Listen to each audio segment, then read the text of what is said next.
Me confirman, por favor, si pueden ver ¿Qué? la pantalla y si se escucha bien. Sí, se escucha bien, licenciado. Y se puede ver. Ya, gracias. Súper. A ver.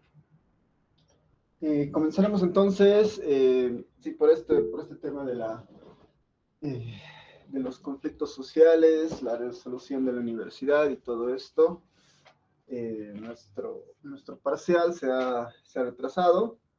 Yo imagino que si la situación se mantiene como hoy, que creo que está relativamente normal, entonces el día jueves seguramente volveremos a lo presencial y así sería el jueves el examen, ¿no?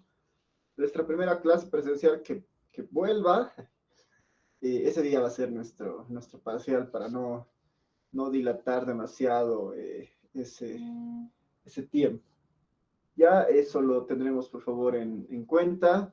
A partir del registro, ¿no? Yo tengo en el registro 60 personas, alrededor de 65 personas, creo, ¿no? Y algunos que me han estado escribiendo de que no se han podido registrar. Esas personas que puedan esperarme hacia el final, ¿no? A mí me sirve el registro para justamente controlar la cantidad de pruebas que tengo que imprimir. Entonces, veremos cómo resulta lo del jueves, si es que ya está normal y si fuera así, yo les confirmo todo por el Telegram. Ya, eso va a ser un poco la hermenéutica. Hoy día al inicio vamos a tener un breve repaso de lo que hemos visto del tema 2, a manera de que tengan ustedes alguna noción de estas distribuciones muestrales, un poco el espíritu de lo que se trataba.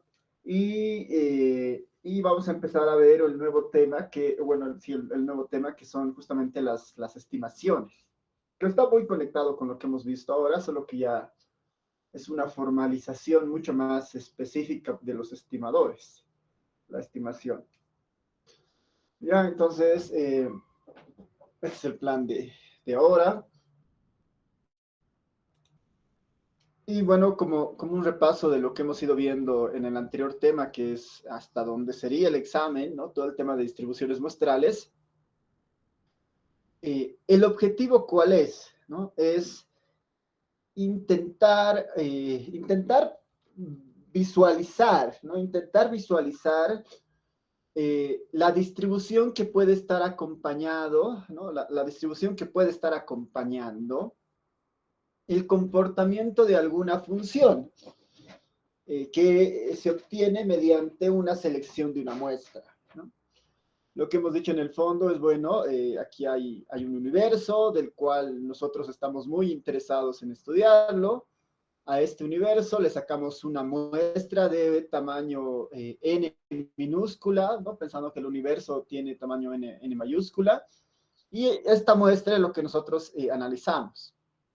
Ahora, esta muestra en el fondo, al momento de ser extraída y preservar el concepto de aleatoriedad, lo que estamos generando es un vector aleatorio en el sentido de que esta primera posición, ¿no? Este vector aleatorio conformado por n elementos, en esta primera posición podría, podría participar cualquier elemento del universo, ¿no? Ese es un principio inicial bien importante, porque ahí empieza a entrar el concepto de aleatoriedad. Esta primera posición del vector S, que es nuestro vector aleatorio de la muestra, lo puede ocupar cualquier individuo dentro de la población, ¿no? Cualquier individuo dentro de la población, dependiendo del mecanismo de selección aleatoria, ¿no? El mecanismo de selección aleatoria para nosotros no es nada más que un criterio que pueda garantizar que cualquier elemento pueda participar en esta posición y que su selección sea aleatoria. Podemos ponerlos en una bolsa, hacemos un sorteo y con base en eso hacemos la elección, ¿no? Puede haber un criterio de una selección aleatoria, por ejemplo, ¿no? Puede haber un criterio de una selección eh, aleatoria con reposición, sin reposición. No estamos necesariamente especificando un criterio, pero sí estamos dando algunas condiciones básicas. La aleatoriedad debe acompañar esto y esa aleatoriedad eventualmente tiene que ser eh, conocida completamente, ¿no? Eventualmente tiene que haber un mecanismo aleatorio puro, digamos, como tal, para la selección. Eso garantiza que esta posición va a recibir a una unidad aleatoria. Lo mismo con la segunda posición, lo mismo con la enésima posición. Y por eso estas son eventualmente variables aleatorias, ¿no? Las posiciones que se ocupan en la muestra.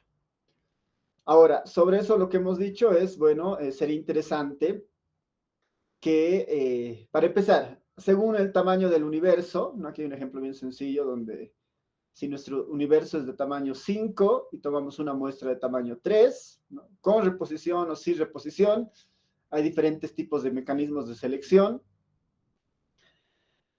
Lo que está sucediendo en el fondo es que se están armando diversas muestras posibles, ¿no? Diversas muestras posibles de los elementos de interés, ¿no? Diversas muestras posibles de los elementos de interés. Según el mecanismo de selección, eso va a diferenciarse, ¿no? Si es un mecanismo sin reposición, será una cantidad determinada de muestras. Si es otro mecanismo con reposición, será otro criterio, pero lo importante de esto es que se están generando diferentes posibles muestras, ¿no? Diferentes posibles muestras. Cada una de esas muestras, ¿no? Cada uno del comportamiento de esas muestras, hacen lo que es para nosotros como una especie de espacio muestral, ¿no? Son las posibles muestras, ¿no? Que se arman a partir del proceso de selección.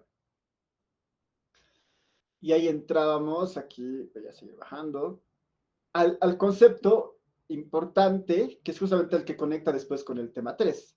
Parámetros, estadísticas y estimadores, ¿no?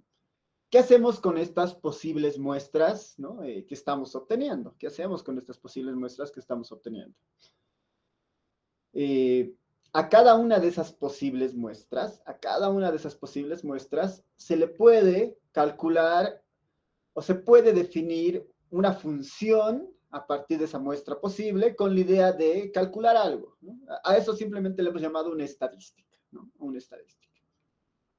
Pero si el objetivo tiene que ver con utilizar esa estadística para aproximar un valor poblacional, ¿no? Porque finalmente es una muestra. ¿Qué tal si con la muestra, ¿no? Queremos aproximar un valor poblacional? ¿Qué es un valor poblacional? Es un parámetro. ¿Qué es un parámetro? Hemos dicho que es una función que se aplica al universo, ¿no? En el fondo es un valor de la población, medida sobre la población completa. Y nosotros queremos aproximarnos mediante una muestra a ese valor. Esa forma, esa función, ¿no? En el cual nosotros decidimos aproximarnos a la función poblacional, le hemos llamado estimador, ¿no? Le hemos llamado estimador. A eso exactamente le hemos llamado estimador, ¿no? Un estimador trata de acercarse a un parámetro. ¿Qué es un estimador? Es una estadística. ¿Qué es una estadística? Una función sobre la muestra, ¿no? ¿Qué era un parámetro? ¿Qué era un parámetro? Aquí el tita es un parámetro. Es una función sobre el universo y sobre un conjunto de variables. Hay parámetros bien conocidos, usuales, digamos, que describen una población. La media, el total, la proporción, ¿no? La media como tal, yo puedo tener a todos los estudiantes de informática, ¿no? A los 5.000 tantos estudiantes de informática y calcular el promedio de edad. Ese promedio es el parámetro, ¿no? Si yo no tengo la posibilidad de obtener la edad de todos los estudiantes, pero sí puedo obtener una muestra, mi objetivo sería que con esa muestra yo me acerque al parámetro poblacional, a esa media de edad. Ahí entonces la pregunta sale, ¿qué forma deberá tener el estimador para acercarse de una manera relativamente aceptable al parámetro, ¿no? Y ahí es bien importante eso porque hasta el punto anterior, ¿qué es lo que teníamos? Muestras posibles, muchas muestras posibles, ¿no? Muchas muestras posibles. Cada una de esas muestras posibles si nosotros calculamos un estimador, ¿no? Si definimos un estimador para que se acerque a algún parámetro, cada una de esas muestras posibles va a tener un determinado valor, ¿no? Va a tener un determinado valor. Para cada muestra posible va a existir un valor. Para cada muestra posible va a existir un valor. De tal manera que para cada muestra posible lo que se va a tener es lo que llamamos una estimación. Aquí abajo podemos verlo. A ver dónde estás esto. Acá lo tenemos en los apuntes. ¿No? Si teníamos, por decir, 1000 muestras posibles, de cada una de esas 1000 muestras posibles se puede calcular utilizando el estimador y tenemos 1000 estimaciones diferentes. Cada muestra posible va a dar un candidato, ¿no?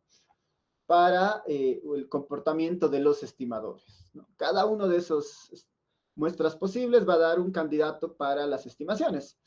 ¿Y qué es lo interesante de esto? ¿No? ¿Qué es lo interesante de esto? Que según el estimador que estemos interesados en estudiar, ¿no? Según el estimador que estemos interesados en estudiar, empiezan a aparecer propiedades interesantes.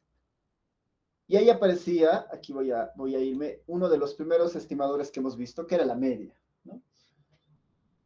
La media es una medida bien convencional, bien popular dentro de lo que significa la estadística. Y si nosotros queremos aproximar a la media poblacional, sería interesante plantear un estimador que busque justamente una estimación adecuada de esa media poblacional. Y alguien muy razonable para estimar la media poblacional sería la media muestral, ¿no? Sería la media muestral, ¿no? Y lo que veíamos interesante respecto a esta media muestral, ¿no? Si nosotros calculamos la media muestral para todas las muestras posibles, si nosotros analizamos algunas propiedades de este estimador, encontrábamos cosas interesantes. Primero, la media muestral ya es una variable aleatoria. ¿Por qué? Porque depende de cada una de las muestras posibles que hay. Esas muestras posibles lo que hacen es configuran como el espacio muestral de posibilidades de esta media muestral. Al ser una variable aleatoria, tiene las propiedades de una variable aleatoria. Tiene su valor esperado, su varianza. Y ahí demostrábamos que el valor esperado de la media muestral era igual al parámetro. Y este es un resultado bien interesante y le habíamos llamado a este concepto la idea de insesgadez. La media muestral es insesgada. ¿Qué significa que es insesgada? Que eventualmente la distribución está centrada, ¿no? Tiene como centro o está muy fuertemente cargada en términos de sus posibles valores alrededor del parámetro, ¿no? Alrededor del parámetro. Y también habíamos demostrado que la varianza de esta media muestral se comporta como sigma cuadrado de x sobre n. Sigma cuadrado de x sobre n. Esto para una generalización, ¿no? Si tenemos n variables aleatorias para una muestra de tamaño n, extraída de la población U, donde estas XY independientes idénticamente distribuidas tienen este comportamiento, tienen un centro y tienen una varianza, entonces se cumplían estos dos. Eso es algo que habíamos ido viendo las anteriores clases. Y con esto ya teníamos una forma de conocer algunas propiedades de este estimador de la media, ¿no? Que es en realidad la media muestral. Y un resultado bien interesante de esta situación es que si nosotros graficábamos, ¿no? Graficábamos esto y veíamos el comportamiento de la media muestral, ¿con qué nos encontrábamos? Con que esta media muestral, ¿no? Es decir, la evaluación de este estimador, que es la media muestral sobre todas las muestras posibles, se comporta como una normal cuando el tamaño de muestra crece. Eso significa que si yo calculo la mayoría de las medias muestrales sobre las muestras posibles, la forma en la que se comporta la distribución asociada a la media muestral tiene la forma de una campana de Gauss, ¿no? Tiene la forma de una normal. Y ahí entraba el teorema del límite central. El teorema del límite central lo que dice es que el estimador de la media se la puede asociar, ¿no? El estimador de la media muestral se la puede asociar a una normal cuando el tamaño de la muestra tiende a ser grande o tiende al infinito. ¿Qué es grande? Habíamos dicho que esto va a suceder cuando n sea mayor a 30, mayor a 20. Por convención, en la mayoría de los libros eso está en 30. Y es un resultado muy interesante y muy importante porque lo que nos dice es, bueno, ya no necesitas estudiar todas las muestras posibles. Si confías en el teorema del límite central, ¿no? Que haciendo algunas simulaciones hemos visto cuán efectivo es, ya no estudies todas las muestras posibles. Sabes que la media muestral converge a una normal con características específicas. Convergen a esta normal en particular, ¿no? Convergen a esta normal. Entonces, estudias a la media muestral como una distribución paramétrica, es decir, con una distribución conocida como la normal. Y por lo que han aprendido en estadística 1, la normal tiene propiedades exclusivamente cerradas, ¿no?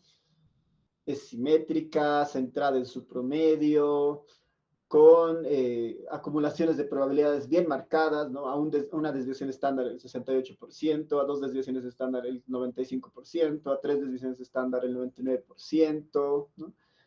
Entonces, calcular estimar o obtener probabilidades a partir de una normal es mucho más sencillo que estudiar las posibles muestras y el posible escenario que se esté dando, ¿no? Entonces, en este capítulo de distribuciones muestrales, uno de los resultados más importantes es justamente ese, ¿no? El teorema del límite central.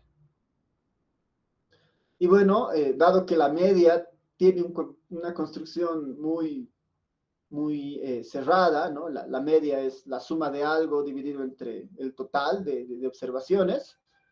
Se podía un poco generalizar esto para otros casos, ¿no?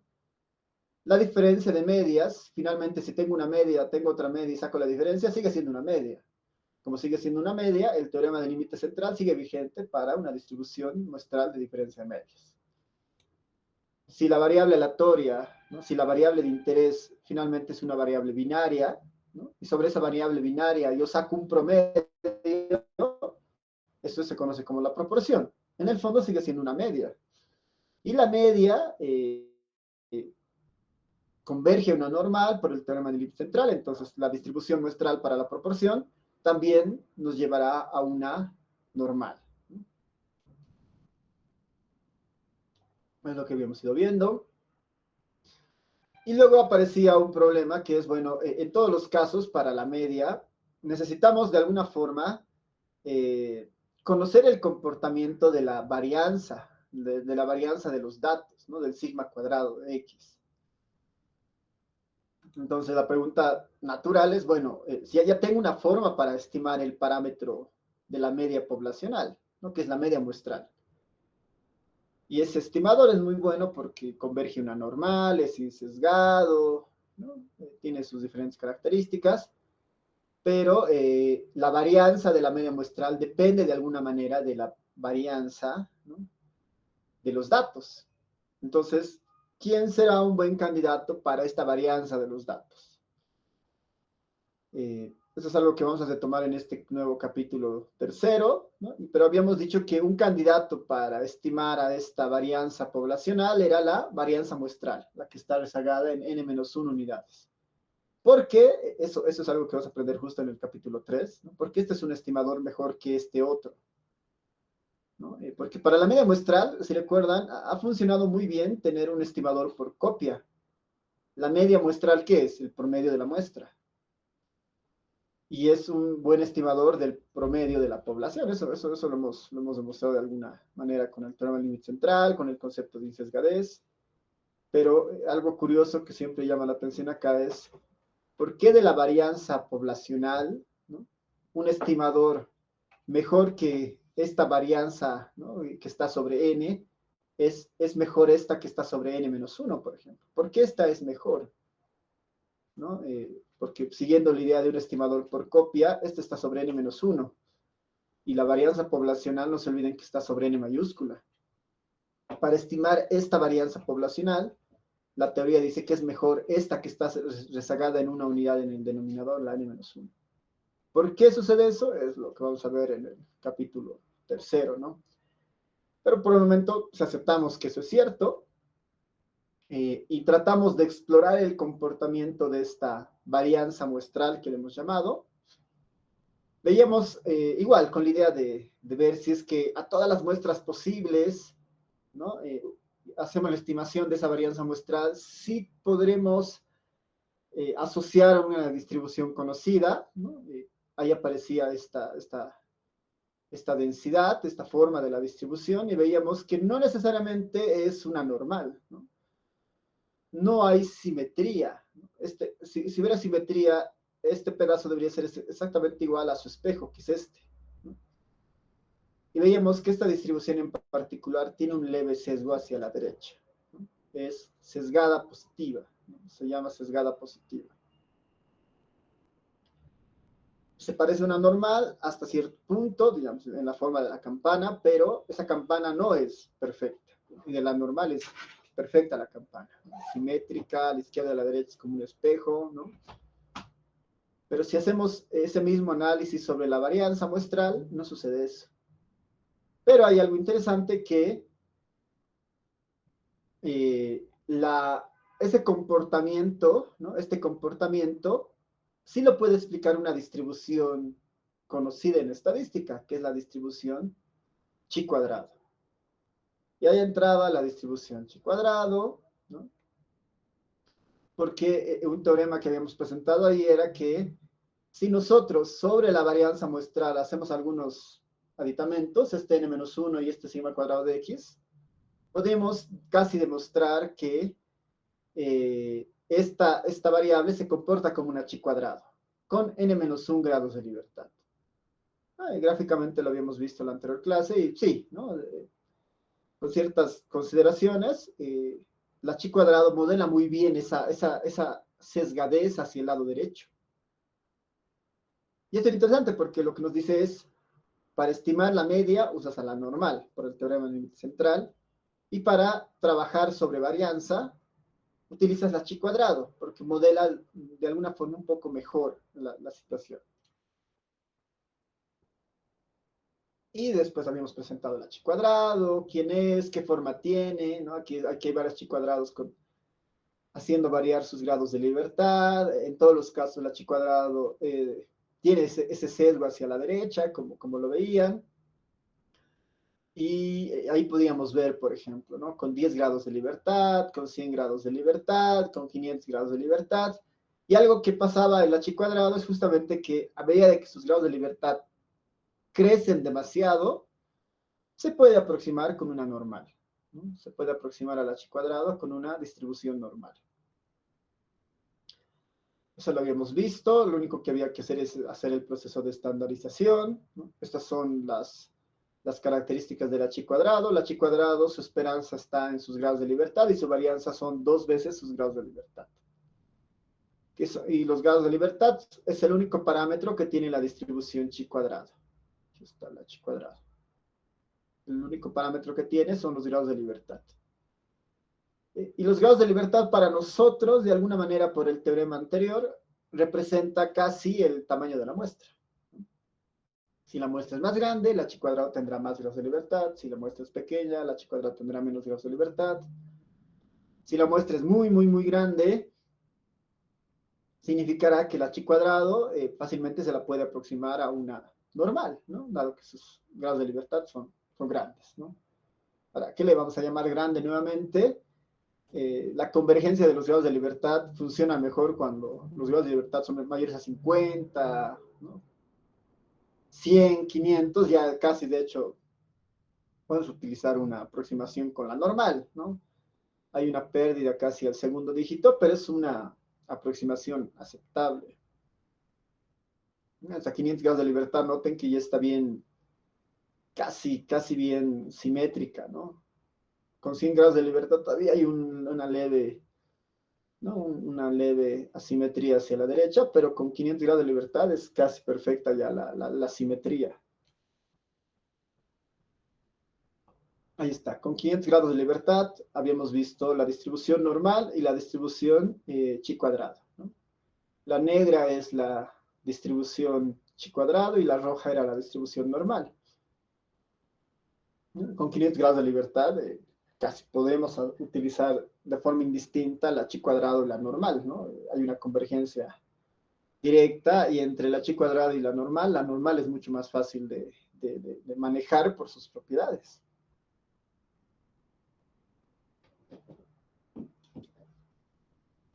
Ya, y después, bueno, hemos visto cómo se puede hacer esta aproximación con algunos ejemplos y hemos visto un par de distribuciones más que son útiles, ¿no? Que son casos particulares de los que los vamos a volver a retomar en el tema 3 y tema 4. TDStudent va a aparecer la distribución TDStudent cuando no podamos utilizar directamente el teorema del límite central. Es decir, que si el tamaño de muestra no es mayor a 30, hay un problema. No podemos utilizar el teorema del límite central, no podemos decir que los datos se comportan como una normal necesariamente. En esos casos va a aparecer la distribución TDStudent, que es un poquito más dispersa, ¿no? Pero tiene las mismas cualidades que una normal y lo que normalmente hace es un poquito suavizar los resultados. Este es el comportamiento de la TDStudent, es muy parecido a una normal, es un poquito más aquí está, por ejemplo, con 5 grados de libertad, la distribución TDStudent, que es la roja, y la distribución normal, que es la negra, ¿no?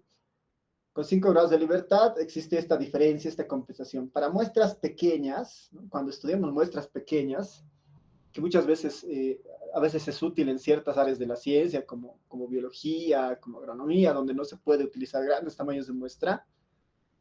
Si no usamos la normal, o si usamos la normal, podemos estar subestimando los resultados, así que la aproximación correcta sería con una TDStudent, por ejemplo, para aproximar medias, ¿no? Con tamaños de muestra pequeños.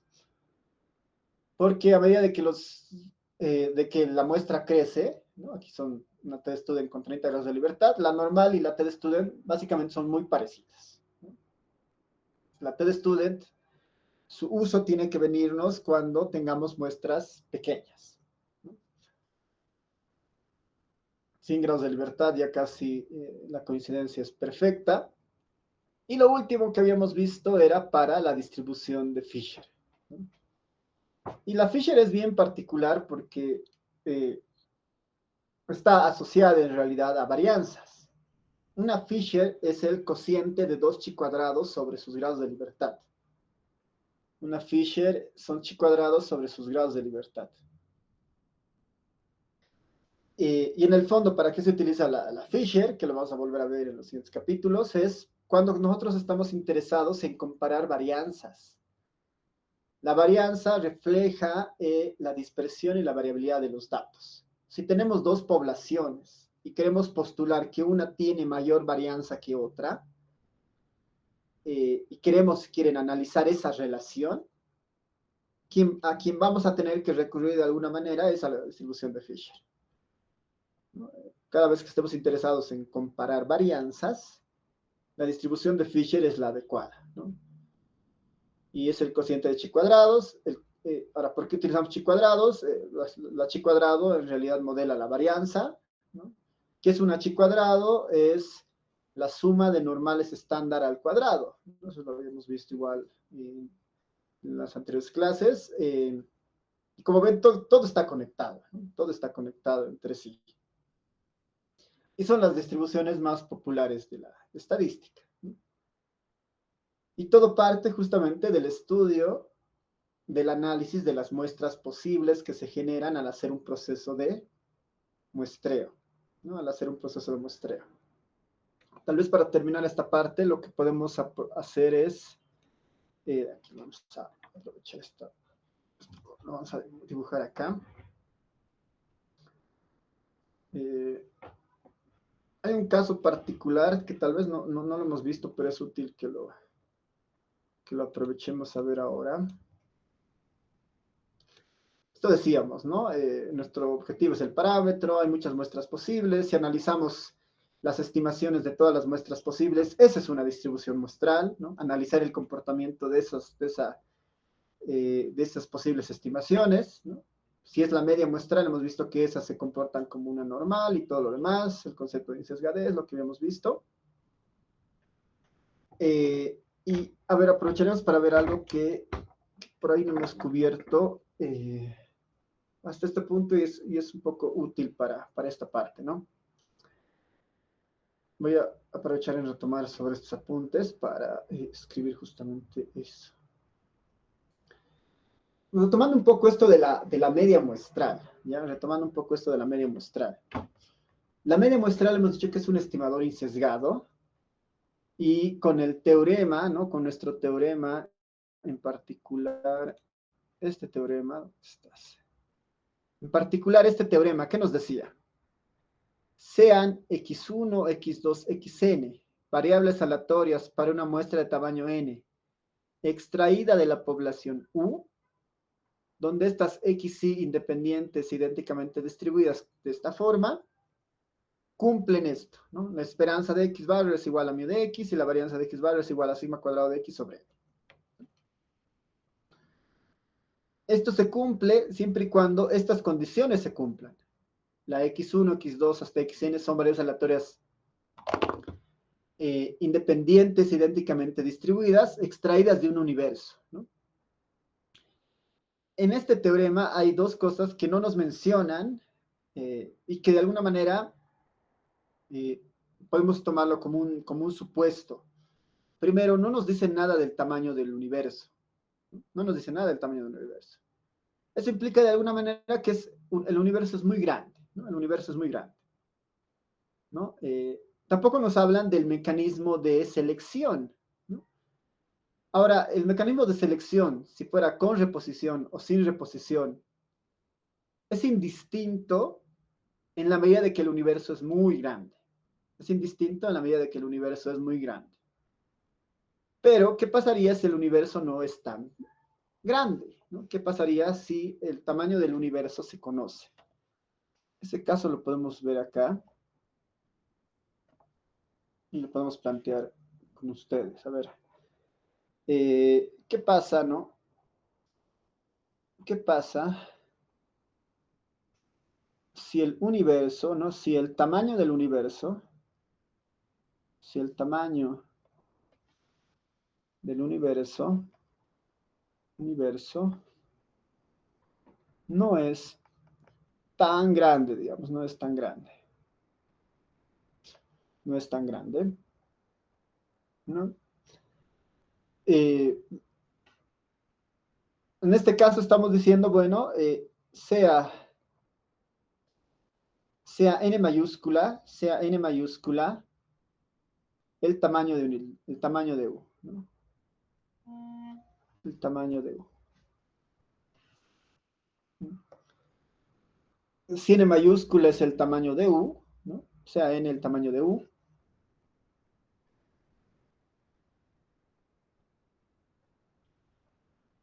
Y el mecanismo de selección y el mecanismo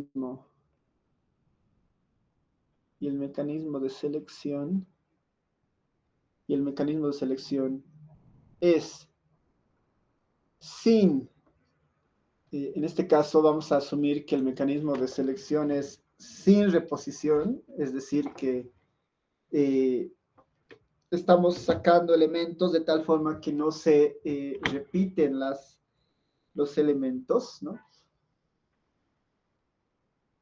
No se repiten los elementos sin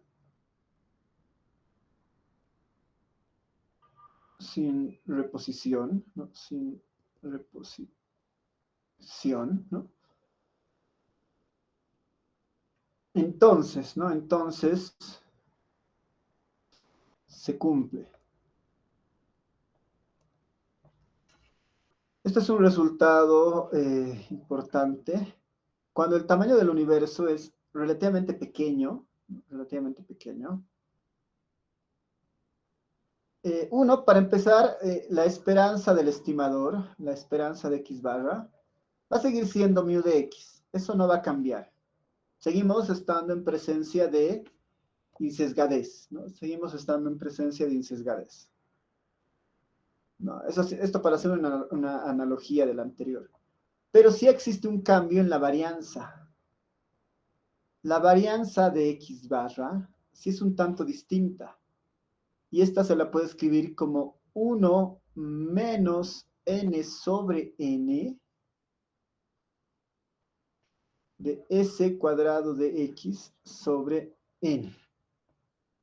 Este ya es un resultado un tanto diferente, ¿no? Este es un resultado un tanto diferente.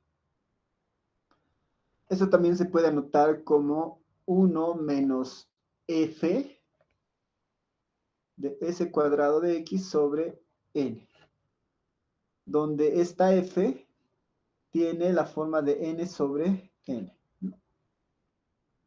Tiene la forma de n sobre n. Este escenario es bien específico y normalmente se lo debiera aplicar cuando el tamaño del universo es conocido, cuando la n grande es conocida, ¿no? Porque lo que hace esta varianza en realidad es una especie de corrección a la varianza que habíamos visto antes, ¿no? Esta varianza de acá, ¿no? Es una varianza, esto igual se cumple, hemos visto, hemos hecho la demostración, esto es cierto, pero se aplica cuando el universo, el tamaño del universo no es conocido, ¿no?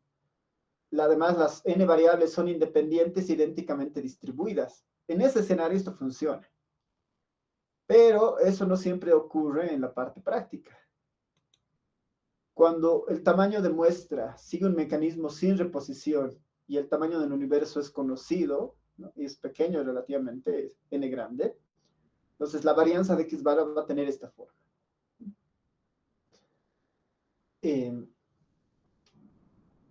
Va a tener esta forma, igual acá por si acaso, donde el s cuadrado de x no es nada más que la varianza muestral, ¿no? Es la sumatoria de las xy menos la x barra al cuadrado sobre la muestra sobre n menos 1. No es nada más que la varianza muestral. Ahora, ¿qué pasa con esta varianza? ¿Qué pasa con esta varianza cuando el tamaño de muestra crece? Si n pequeño tiende a ser muy grande, ¿no? Si el n pequeño tiende a ser muy grande, ¿qué va a pasar con este término? Si el n pequeño tiende a ser muy grande, puede llegar un momento en que se aproxime mucho al n mayúscula, ¿no? Es decir, que este cociente puede ser muy parecido, puede tender a 1. 1 menos 1, ¿no? Bueno, a ver, lo veremos de otra forma. Esto lo voy a bajar acá, ¿no?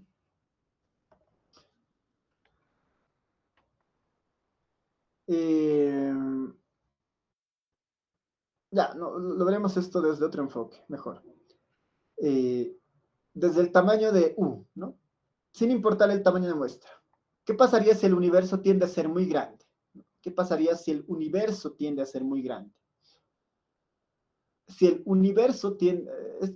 Esta fórmula es bien útil porque nos da dos escenarios bien interesantes. A ver, vamos a hacer con azul. Y ustedes me dicen el resultado. ¿Qué pasa con esta varianza si n grande tiende al infinito? ¿Qué pasa con esta varianza si n grande tiende al infinito? ¿A qué converge esto?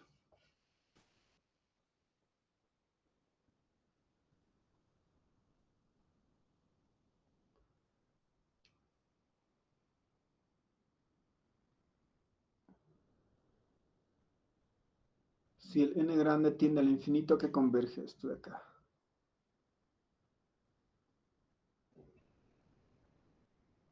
No importa el tamaño de muestra, ¿no? Pero ¿qué tal si el n grande tiende al infinito?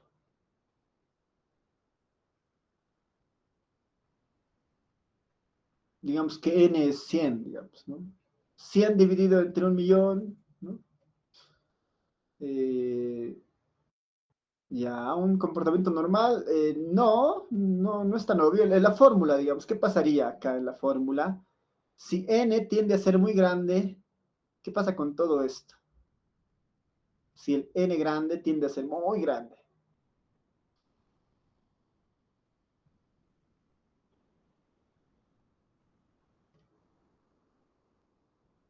¿Qué dice? Eso, ¿no ve? Como su compañero Jael dice, en este pedazo, en este pedazo, si n grande tiende a ser muy grande, ¿a cuánto va a tender esto? Este en el fondo es una fracción, ¿no? Es la fracción que se extrae, la n minúscula significa la fracción que se le está extrayendo a una población de tamaño n mayúscula. Si esa población es muy grande, muy grande, tiende al infinito, y la fracción que se extrae es, si quieren, constante finalmente, es 100, digamos. Si el denominador crece, esto va a tender a ¿qué? A cero, ¿no? Este pedazo de acá va a tender a cero. Tendría 1 menos 0. 1 menos 0 es 1. ¿Y qué va a pasar con la varianza? Que va a comportarse como s cuadrado de x sobre n. Si el n tiende a ser muy grande. Si el n grande tiende a ser muy grande. Y ahí estamos volviendo ¿a dónde? A nuestro teorema, ¿no? Estamos volviendo a nuestro teorema. Estamos volviendo exactamente a esta forma. ¿Quién es el estimador de s cuadrado de x? ¿No? Eso lo hemos visto, ¿no? Si no conocemos ese cuadrado de x, si este es desconocido, ¿quién es el mejor estimador? El sigma cuadrado de x es el s, ¿no? Aquí por si acaso hay una nota sobre eso, dice, ¿no? Cuando no es posible tener acceso al valor de sigma cuadrado de x, se puede estimar este parámetro mediante la muestra, utilizando la varianza muestral. Si no conocemos este valor, que normalmente no se lo conoce, se lo estima. ¿Se lo estima con quién? Con este, que en teoría hemos dicho que es insesgado. Entonces, este caso en particular, por eso cuando n es conocida y es muy grande, converge al teorema que hemos visto antes, ¿no? Converge al teorema que hemos visto antes. Es lo importante que vean de esta relación, ¿no? Pero eso sucede cuando n es muy grande, ¿no? Cuando n es muy grande, esto va a tender a 0, 1 menos 0, 1, 1 por esto simplemente va a reflejar esa parte, ese cuadrado de x. Otra pregunta. ¿Qué pasa cuando n pequeño tiende a n grande? ¿Qué pasa cuando el n pequeño se acerca al n grande? ¿Qué pasará con la varianza?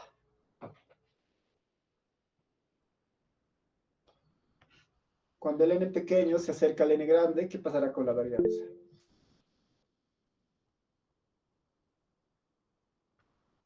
Cero, ¿no ven? Varias dice cero. ¿Eso qué implica? ¿No? ¿Qué implica? ¿Qué significará? ¿Por qué cero? ¿Tiene sentido? ¿No tiene sentido?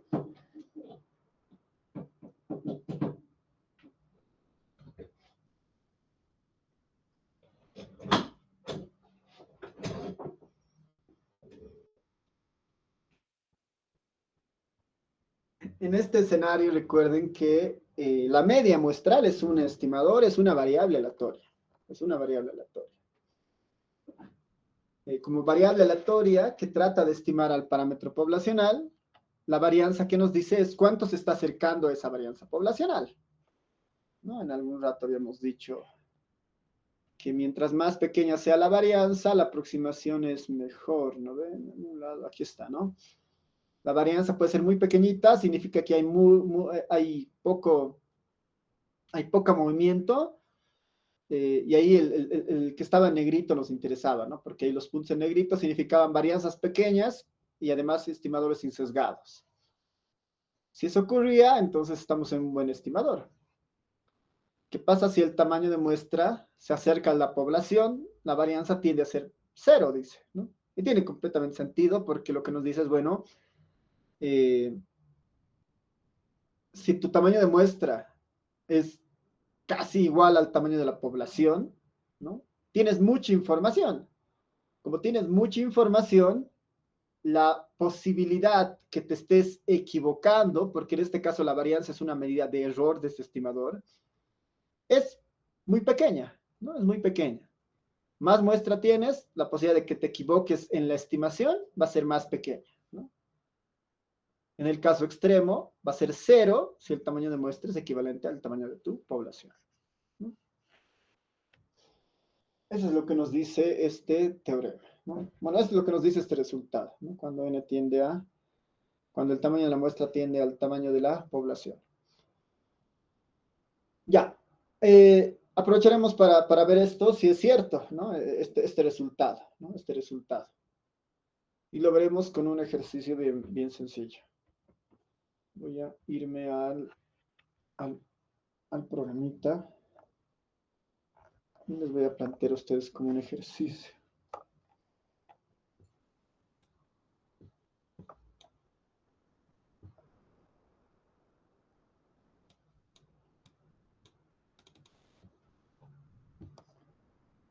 Un ejercicio para ustedes.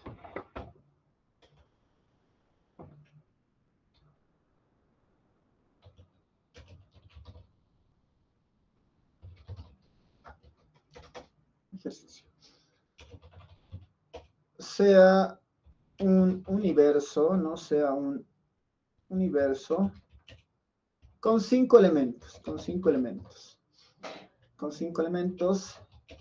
tal que para la variable, tal que se tiene la variable x con esos 5 elementos, ¿no? Tenemos a la variable x con esos 5, con valores para esos 5 elementos. A ver, valores bien sencillos. 2, 4, 6, 8, 10. Bien sencillos. 2, 4, 6, 8, 10. ¿No? Un universo de tamaño 5. N mayúscula es 5. ¿No? Sea un universo con 5 elementos. De ese universo estamos viendo una variable x de cada uno de esos 5 elementos. Esta variable x son básicamente los primeros 5 números pares. 2, 4, 6, 8, 10. ¿No?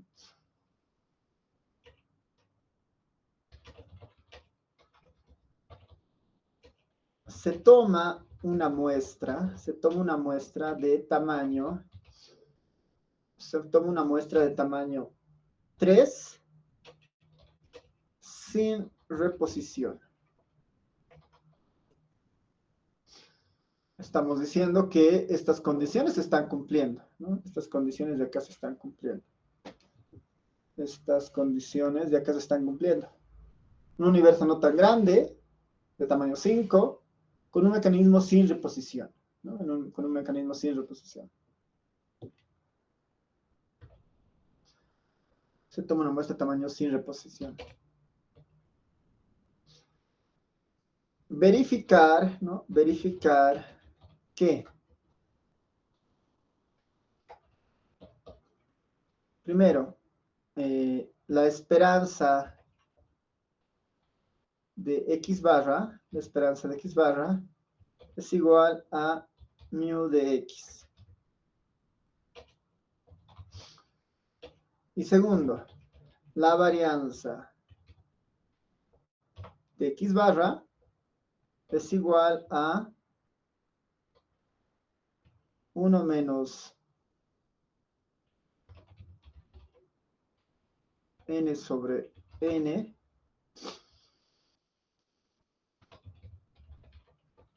del s cuadrado de x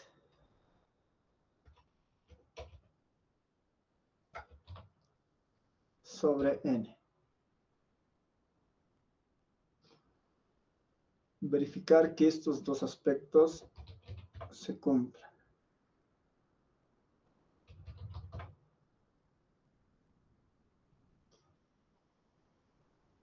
Ese es el ejercicio, ¿no? Si un universo con 5 elementos, tal que se tiene la variable x con esos 5 elementos, se toma una muestra de tamaño 3 sin reposición, verificar que la esperanza de la media muestral es igual a mu de x. Y la varianza de x barra es igual a 1 menos n sobre n de s cuadrado de x, donde s cuadrado de x es la varianza muestral, ¿no? Es la varianza muestral.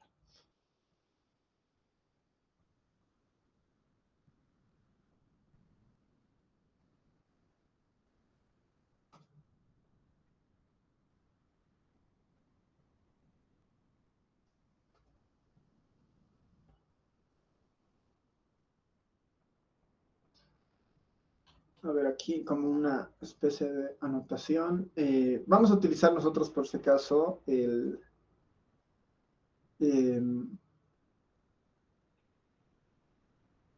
esta S mayúscula cuadrada de X como una aproximación a la varianza. eh, tiene diferentes nombres, ¿no? A ver, aquí lo vamos a poner.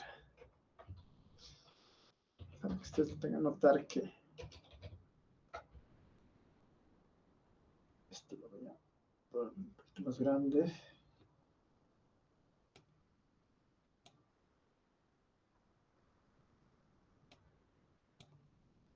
Quiero que notemos dos cosas en este ejercicio.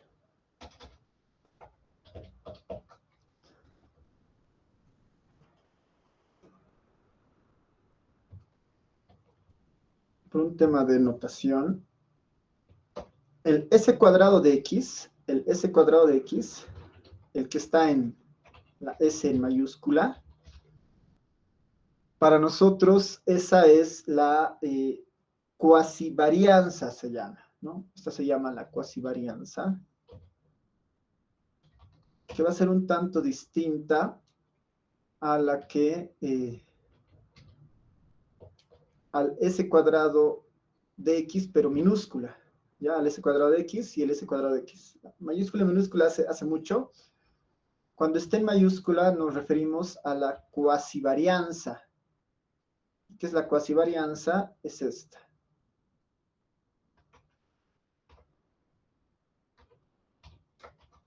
La sumatoria sobre el universo de xy menos mu x al cuadrado. Esa es la cuasivarianza. Esa se llama cuasivarianza. Y cuando notemos la S en minúscula, hace referencia a la varianza muestral. Esto lo voy a...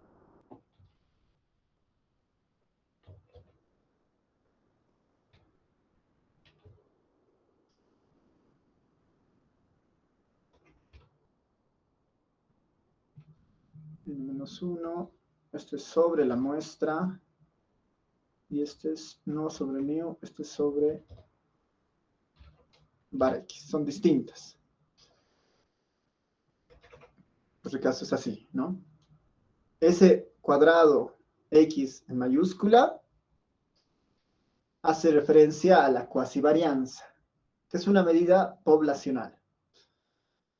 Y la S cuadrado de x minúscula es la varianza muestral. Es la varianza muestral. Algunas veces, esta se le escribe también de esta forma. Como una S grande, pero con sombrero.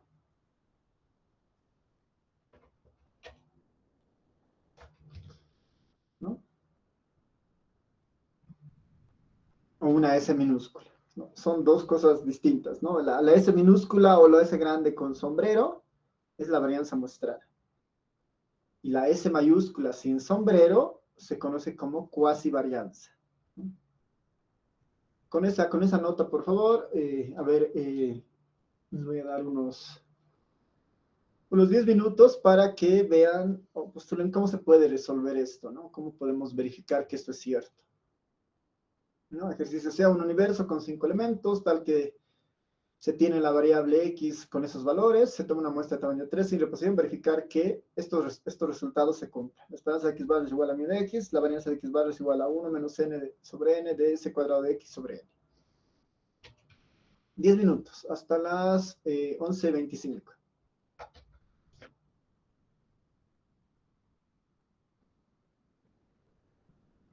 Vayan trabajando.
Ya, continuaremos.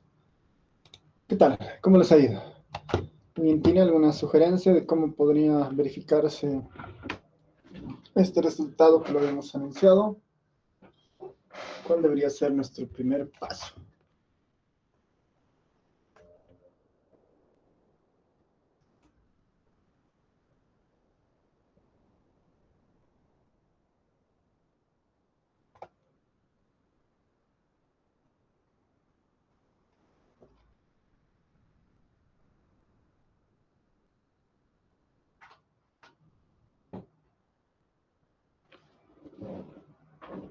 ¿Qué dice?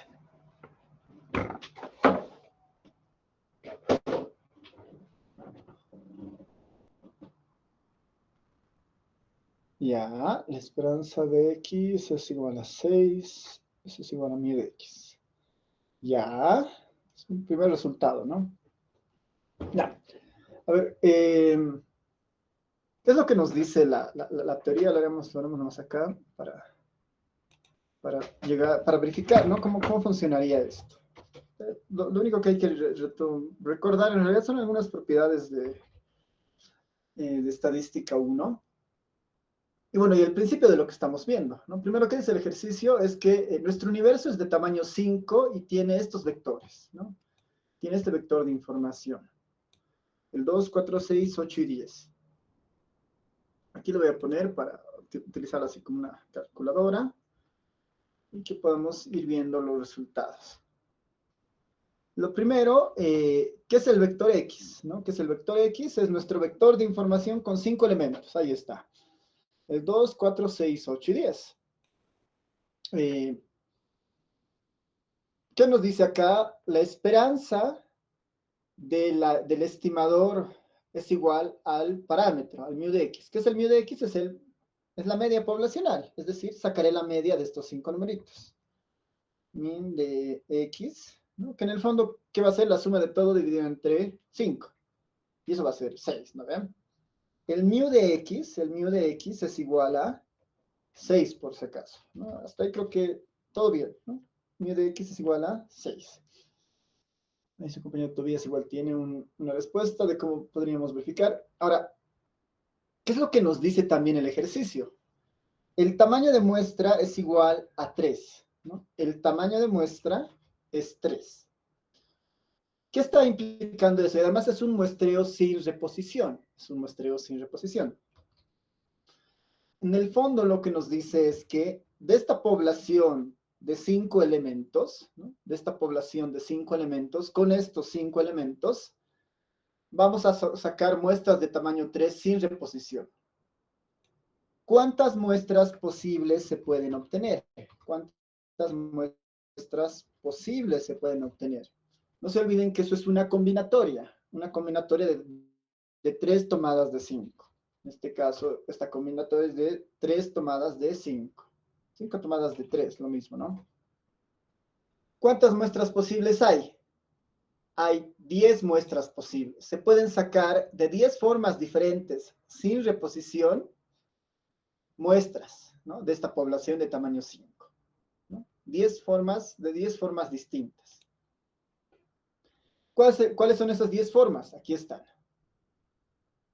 Aquí están las 10 formas posibles. Una muestra posible es el 246, 248, 2410, 268, 2610, 2810, 468, 4610, 4810, 6810. Estas son las 10 muestras posibles. Estas son las 10 muestras posibles. Ahí están las 10 muestras posibles. Hasta este punto estamos tratando de ver justamente todo el concepto de la idea detrás de las distribuciones muestrales, ¿no? Estas son las 10 muestras posibles. 10 muestras posibles. Y eso que es un universo chiquito, son 3 de 5, ¿no? ¿Qué es lo que nos dice el teorema? Bueno, ¿qué nos dice este resultado?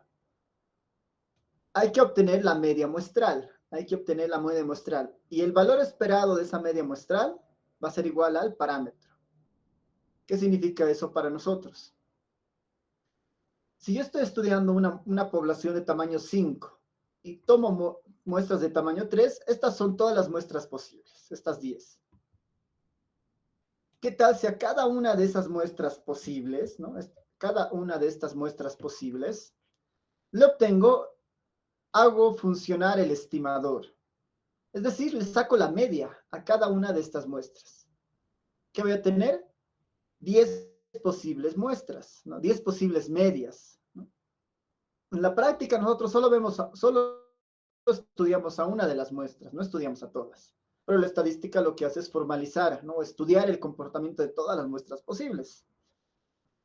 Entonces, ¿qué tal si yo a cada una de estas 10 muestras que están en cada columna, le saco la media muestral, ¿no? Porque ese es el estimador que estamos planteando, la media muestral. Le voy a sacar la media, ¿no? Que voy a utilizar esto a nivel de columnas y le voy a sacar la media. Es decir, a cada una de estas, de las 10 muestras, le voy a sacar la media. Ahí está. Estas son las 10 medias. Podemos comprobar rápidamente, ¿no? La primera muestra era el 2, 4 y 6. Si le saco la media muestral, significa sumar los 3 y dividirlo entre 3. 6 más 4, 10, 10 más 2, 12, 12 dividido entre 3, 4. Ahí está el 4. La siguiente, 8, 4, 2, 14. 14 entre 3, 4.66, ¿no? El siguiente, 16 entre 3, 5.33. El siguiente, la muestra 4. Igual, 14 entre 6, 5.33, ¿no? Perdón, 16 entre 3, 5.33. La quinta muestra, 16 más 6 más 2, 18. 18 dividido entre 3, 6. Aquí está el 6, ¿no? Este de acá este es mi vector aleatorio. Este es como mi recorrido. Las 10 muestras posibles pueden devolver este comportamiento de estas 10 medias muestrales posibles. Estas son las 10 medias muestrales posibles. Esta es la X barra. Esta es la variable aleatoria del X barra, que puede tomar cualquiera de estos valores.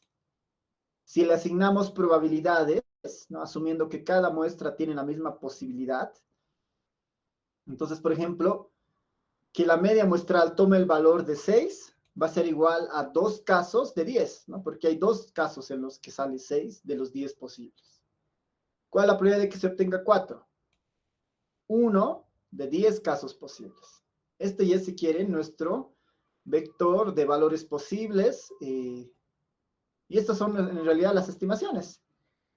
¿Quién es? Es el X bar, ¿no? Estas son las X barras. Estos 10. Y sobre este hacemos la verificación de este teorema, ¿no? O bueno, de este resultado. El valor esperado de X barra es igual a mu de X. Estas son las 10 muestras posibles, ¿no? Estas son las 10 muestras posibles. El X bar. Estas son las 10 muestras posibles. Perdón. Estas son las 10 muestras posibles. ¿Qué dice este primer resultado? Que si yo le saco la esperanza a estos 10 valores posibles, el resultado debería ser el mu de X. Eso es lo que dice. El mu de X sabemos cuánto es. El mu de X es 6. Si yo le saco el valor esperado a estos 10 valores, esto debería ser igual a 6, dice. ¿Qué es el valor esperado?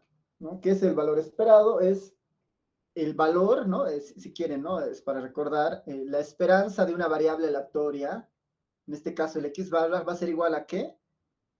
A la sumatoria, ¿no? A la sumatoria del valor multiplicado por su probabilidad, ¿no? Esa era la idea de una esperanza, del valor esperado de X. La sumatoria sobre todos los resultados de la variable por su probabilidad. Eso es por si acaso el valor esperado. Aquí yo tengo 10 posibles valores. ¿Cuál es la probabilidad de cada uno de estos 10 posibles valores? 1 sobre 10, ¿no? Entonces, ¿qué haría acá? A cada uno de estos resultados le multiplico por su probabilidad. ¿Cuál es su probabilidad? 1 dividido entre 10, ¿no? Porque cada una de estas muestras aparece en 1 sobre 10 veces. 1 sobre 10 veces. Cada una multiplicada por su probabilidad, una de 10 veces, nos da este vector. 0,40, 0,46, 0,53 y así. Estamos utilizando las propiedades de una variable aleatoria cualquiera. ¿Qué es la esperanza? Es el valor multiplicado por su probabilidad. La sumatoria del valor multiplicado por su probabilidad. Es decir, ahora sumo todo esto. Sumo todo esto. Sumo cada uno de esos valores por su probabilidad. Y eso me debería dar igual a ¿qué? A la esperanza de X. O lo que es lo mismo, la esperanza de X barra, ¿no? La esperanza de X barra. ¿A qué es igual esto? A 6. ¿No? La esperanza de X barra había sido igual a mu de X. ¿Qué era este resultado? La esperanza de X barra es igual a mu de X. Hemos llegado al 6, agarrando cada uno de las muestras posibles, de las medias muestrales posibles, por su probabilidad y sumamos, ¿no? Esta es la variable aleatoria. Y eso había sido igual a 6. Este primer resultado está verificado. El segundo es más interesante, porque nos dice, calcule la varianza de X barra. Y esa varianza debería ser igual a este resultado, dice, ¿no? Debería ser exactamente igual a este resultado. Comprobaremos, ¿no? Vámonos ahora por la varianza. Igual que antes, el X barra es igual a esto. Este es el X barra, ¿no? Para calcular la varianza de esta variable aleatoria, ¿qué hacemos? Aplicamos propiedades de varianza. ¿A qué es igual la varianza de una variable aleatoria? A su esperanza al cuadrado. ¿Qué sería igual? Si quieren, acá arriba lo voy a poner para recordar. La varianza de cualquier variable aleatoria, la forma más sencilla es igual a la esperanza de la variable al cuadrado menos la esperanza de esa variable al cuadrado, ¿no? Esta es la fórmula de la varianza de una variable aleatoria. La esperanza de x al cuadrado menos la esperanza de x al cuadrado. Vamos a aplicar eso para esta variable aleatoria que tiene 10 posibles valores.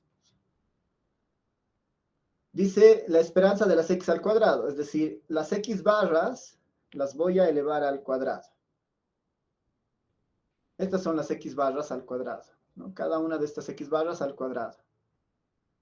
Esas les tengo que sacar su esperanza, es decir, a este resultado le tengo que multiplicar por su probabilidad. Su probabilidad era de 1/10, porque cada una aparece de 1 de 10 veces. 1/10.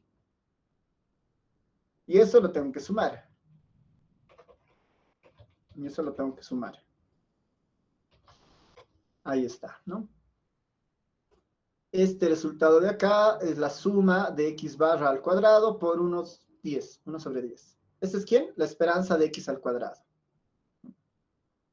La esperanza de x al cuadrado es ese resultado. Menos la esperanza de x elevado al cuadrado. Eso ya hemos visto a cuánto era igual. Es igual a mu de x. Mu de x es igual a ¿qué? A 6, ¿no ven?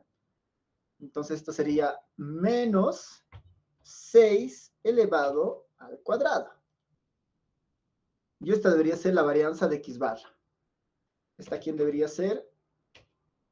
La varianza de x barra. Y ahí está. La varianza de x barra es igual a 1.33. Hemos agarrado hemos llegado al 1.33 a partir de estos 10 resultados, ¿no? A partir de estos 10 resultados de acá. A partir de estos 10 resultados. ¿Aplicando qué? Estadística 1, ¿no? Hemos obtenido su esperanza, hemos obtenido su varianza. ¿Qué nos dice el resultado del teorema? Esta varianza de x barra, esta es la que hemos obtenido, y es igual a 1.33. Esta debería ser igual a este resultado, dice, a 1 menos n sobre n de la cuasivarianza. Este resultado poblacional, ¿no? De la cuasivarianza sobre n. A eso debería ser igual esta varianza de x, al 1.33. Y hemos calculado por este lado la varianza de x barra, definiéndola como una variable aleatoria. Ese es 1.33. Deberíamos llegar exactamente a ese resultado utilizando esta fórmula. 1 menos n sobre n de s cuadrado de x sobre n. Veremos por ese otro lado. La fórmula dice 1 menos n sobre n, 3 sobre 5. 1 menos n sobre n, ¿no? Multiplicado por el s cuadrado de x, ¿no ve? El s cuadrado de x, dividido entre, bueno, esta es la mayúscula, ¿no ve? S cuadrado de x, dividido entre n, que es 3, ¿no? Esta es un poco la formulita de ahí arriba, ¿no? 1 menos n sobre n de s cuadrado de x sobre n, ¿no?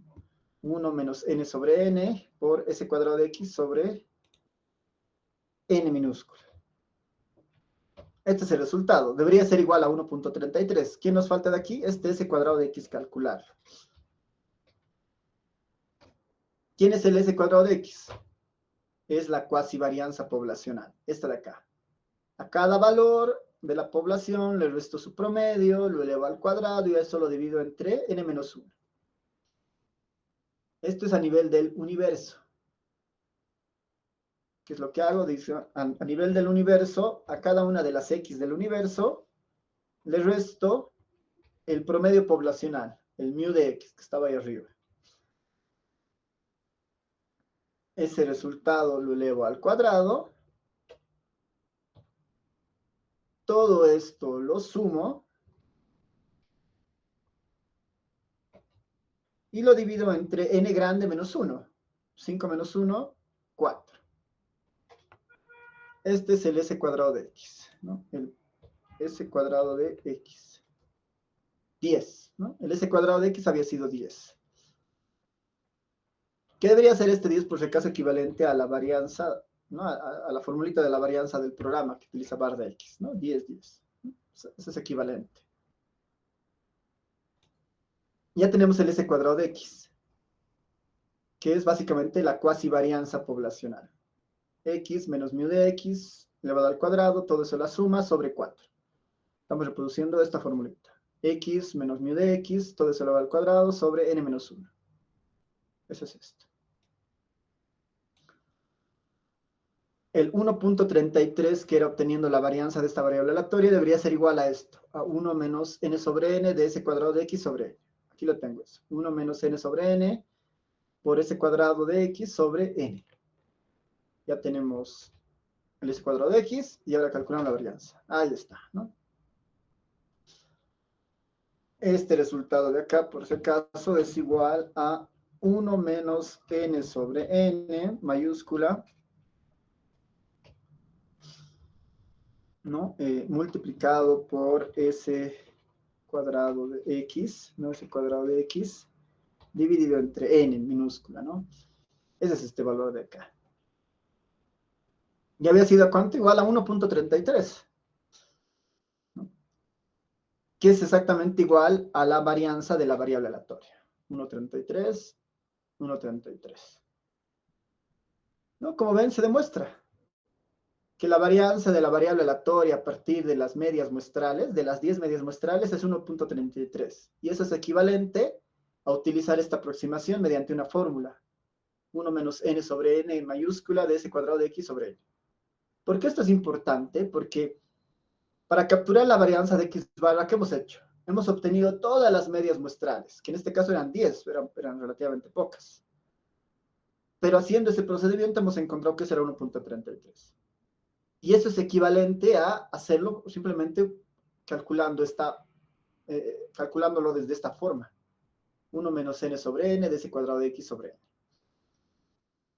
¿No? Entonces lo que nos dice es, bueno, este resultado va a ser exactamente el mismo para muestras, para tamaños de muestra mucho más grandes. ¿Qué tal si nuestra población en realidad fuera de 5.000 personas y tomamos muestras de tamaño, no sé, de una muestra de tamaño 50?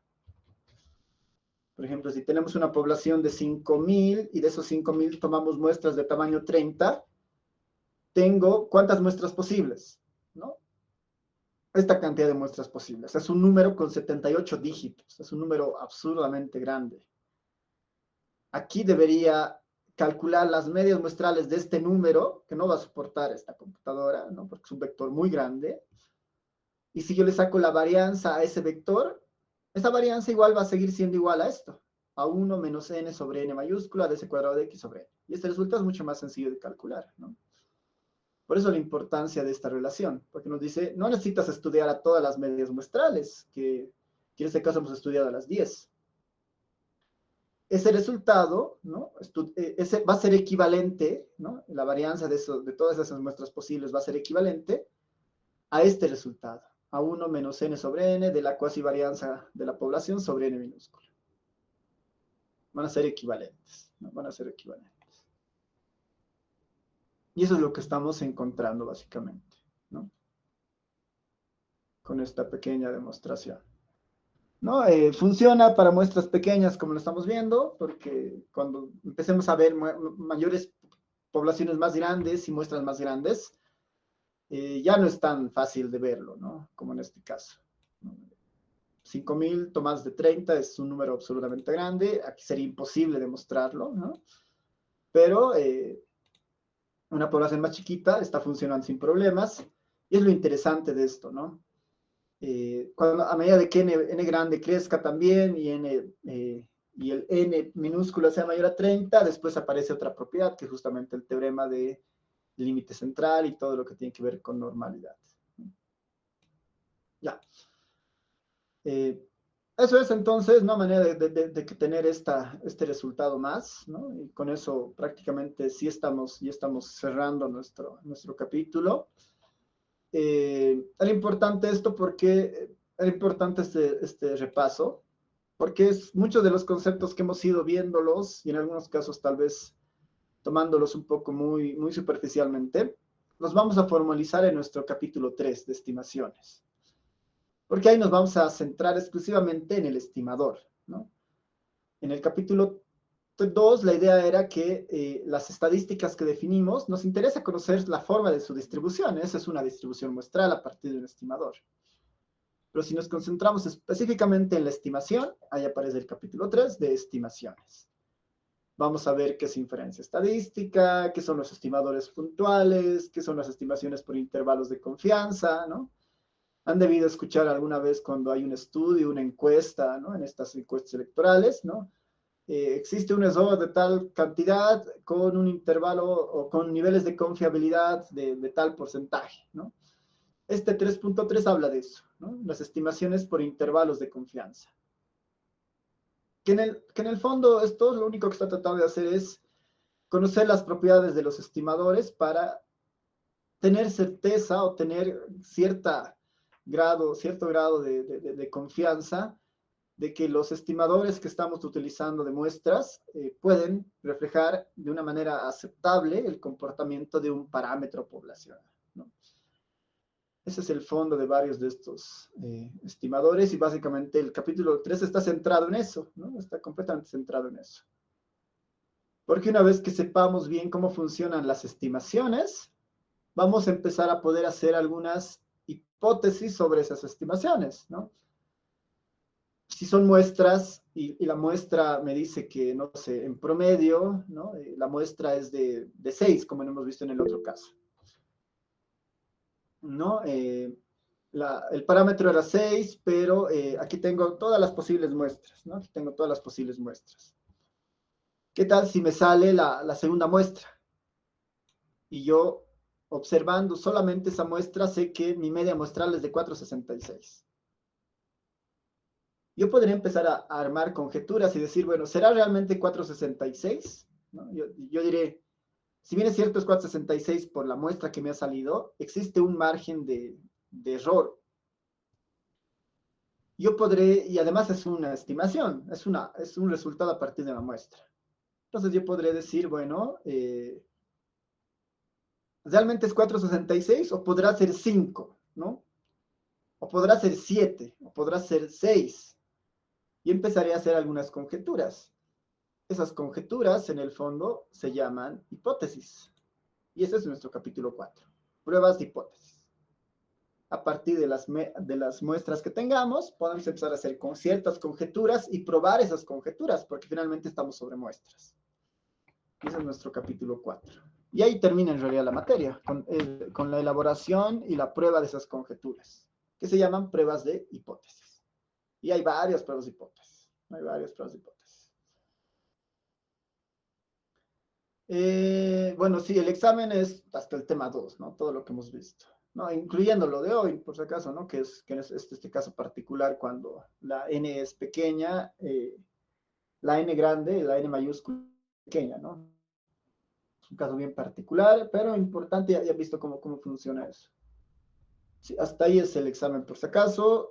Probablemente sea el jueves, si es que eh, todo vuelve a la normalidad, el jueves estaríamos viéndonos para el examen, ¿no? No hay formularios, no hay formularios. Demostraciones, no necesariamente, tal vez más vinculados al capítulo 1 para que encuentren marginales, encuentren distribuciones condicionales. Eso sí va a haber. Sí, adelante, Wilber. Una pregunta, dice, ¿será que puede volver a habilitar tal vez el formulario por un día más? Es que se me olvidó a mí No, anotarme. ese día nomás, por favor, ahí afuera, al final de la fila, por favor.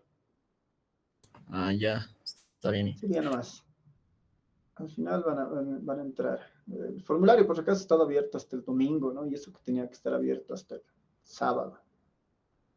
Hasta el domingo ha estado abierto, entonces quiero ver cuántas personas van a ser, porque en función de eso igual imprimo las hojas y sí, nuevamente el formulario ha estado harto tiempo, ¿no? Un día más por lo menos para habilitarlo ahí, ¿no?